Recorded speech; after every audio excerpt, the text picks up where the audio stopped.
Assalamualaikum warahmatullahi wabarakatuh, salam sejahtera bagi kita semua. Dalam video kali ini, kami akan membahas tentang rombakan penyiaran Indonesia akibat Omnibus Law UU Cipta Kerja. For the record, video ini bertujuan untuk menyelesaikan tugas teknologi penyiaran perguruan tinggi kami. Untuk pendahuluan, kita perkenalan dulu. Saya Ilham Andi Hadi Permana, bersama dengan dua rekan saya, Paramita Dewi dan Samudro Suryoseto, yang nantinya akan ikut menjelaskan materi pembahasan kali ini.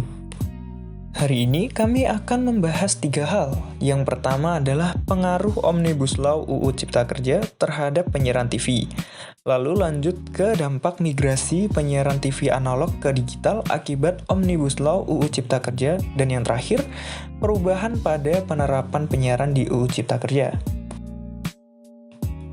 Sebelum masuk ke materi, kita bahas dulu secara singkat apa sih Omnibus Law UU Cipta Kerja yang membuat heboh masyarakat Indonesia menurut riset yang telah kami kumpulkan. Omnibus Law sendiri adalah hukum yang mencakup gabungan dari beberapa aturan yang substansi pengaturannya berbeda menjadi satu peraturan dalam satu payung hukum. UU Cipta Kerja adalah salah satu bagiannya. Undang-undang ini telah disahkan pada tanggal 5 Oktober 2020 oleh DPR dengan tujuan untuk menciptakan lapangan kerja dan meningkatkan investasi asing maupun dalam negeri. Kita masuk ke materi pertama, yaitu pengaruh UU Cipta Kerja terhadap penyiaran TV di Indonesia.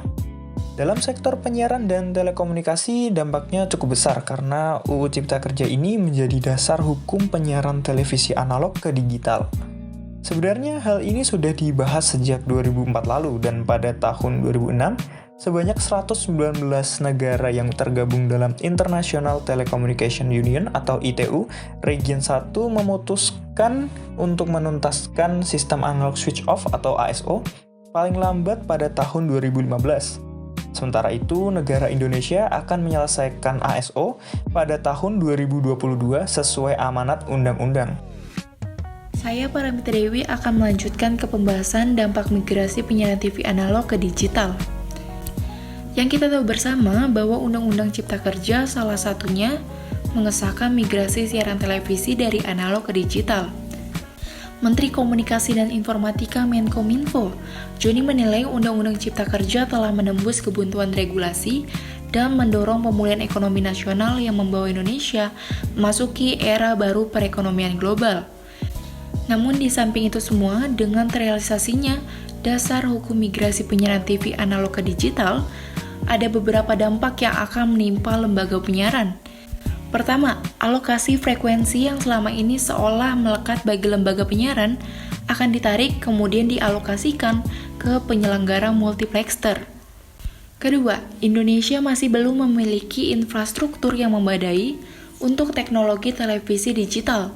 Sampai saat ini hanya TVRI sebagai televisi publik yang memiliki infrastruktur jaringan terestrial, sehingga akan menimbulkan beberapa permasalahan teknologi untuk perealisasian televisi digital secara menyeluruh. Ketiga, Indonesia memiliki wilayah dan kontur geografis yang luas. Hal ini ternyata menjadi kendala adanya migrasi TV analog ke digital, sehingga tidak mudah dan memerlukan penyusunan wilayah jangkauan siaran yang tepat bermodelkan komputer 3D. Selanjutnya, permasalahan sosial yang muncul pada era masyarakat. Berdasarkan penelitian AGB Nielsen Media Research, pemirsa televisi di Indonesia sebagian besar adalah menengah ke bawah. Hal ini akan membuat daya beli tidak merata di seluruh daerah, sehingga siaran simulcast ini harus disosialisasikan dengan pendekatan struktural dan tradisional, yang melibatkan instansi terkait dan tokoh masyarakat, yang tentunya menguntungkan seluruh pihak. Yang terakhir, perlunya penyesuaian kepada masyarakat. Karena kita tahu, kesadaran akan efisiensi dan manfaat besar dari teknologi televisi digital belum cukup diresapi oleh beberapa masyarakat awam. Sehingga perlu penyesuaian perkembangan teknologi untuk menyadarkan masyarakat awam melalui proses yang wajar. Saya Samudro Suryoseto akan menjelaskan perubahan pada penerapan penyiaran digital di Undang-Undang Cipta Kerja. Pasal 72 Undang-Undang Cipta Kerja mengandung 8 poin perubahan atas Undang-Undang Nomor 32 Tahun 2002 tentang penyiaran. Seluruh poin perubahan tersebut bertentangan dengan semangat demokratisasi dan desentralisasi Undang-Undang Penyiaran. Undang-Undang Penyiaran tahun 2002 memang sudah lawas dan perlu direvisi agar selaras dengan perkembangan teknologi dan industri penyiaran hari ini. Ada cukup banyak isu mendesak bagi revisi Undang-Undang Penyiaran, mulai dari pemusatan kepemilikan, sistem siaran jaringan, reformasi KPI, hingga adopsi penyiaran digital. Undang-Undang Cipta Kerja mengubah peraturan tentang hal-hal tersebut. Sayangnya, revisi dilakukan bukan dengan semangat demokratisasi dan desentralisasi, melainkan sebaliknya, menguatkan kontrol oligarki dan pemerintah atas industri penyiaran. Hal ini bertentangan dengan dua prinsip bagi iklim media yang demokratis, yakni keragaman konten dan keragaman kepemilikan. Keragaman konten penting untuk memastikan bahwa kebutuhan informasi dan ekspresi setiap warga terpenuhi. Sementara itu, keragaman kepemilikan menjamin bahwa industri penyiaran memberi keadilan ekonomi, memiliki persaingan yang sehat, dan tidak ada pihak yang mendominasi informasi.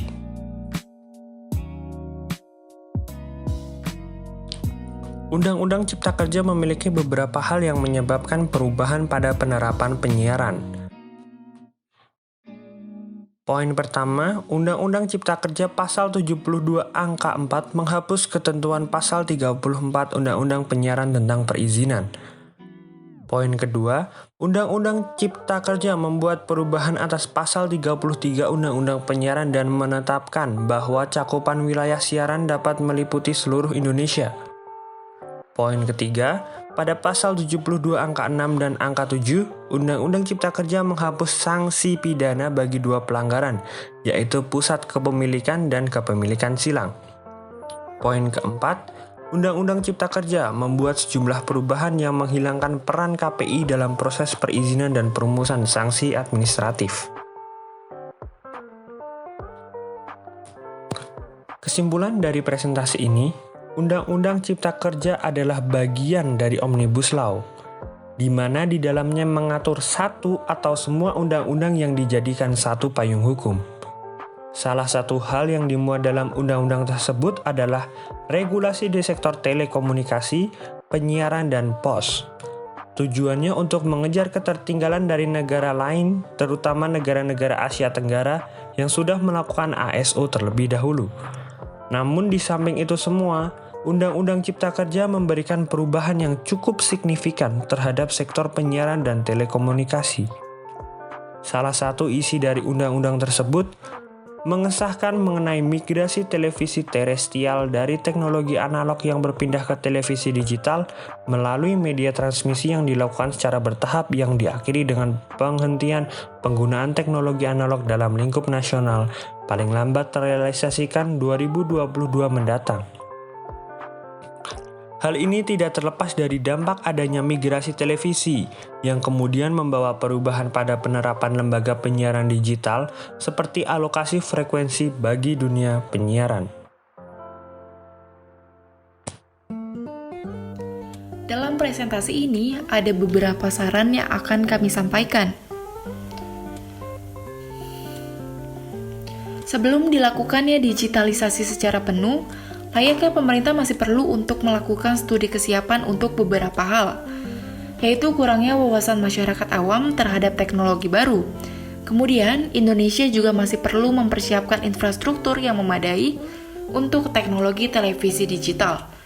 Selanjutnya, masyarakat Indonesia juga beragam dalam hal sosial ekonomi. Karena bisa dilihat sebagian besar pemirsa televisi di Indonesia adalah menengah ke bawah. Sehingga pemerintah perlu mempertimbangkan untuk daya beli di setiap daerah yang sebaiknya menguntungkan seluruh pihak. Demikian penjelasan dari kami tentang rombakan penyiaran Indonesia akibat Omnibus Law. Saya Samudro Suryaseto dan dua rekan saya, Paramita Dewi dan Ilham Andi Hadi, pamit undur diri. Terima kasih.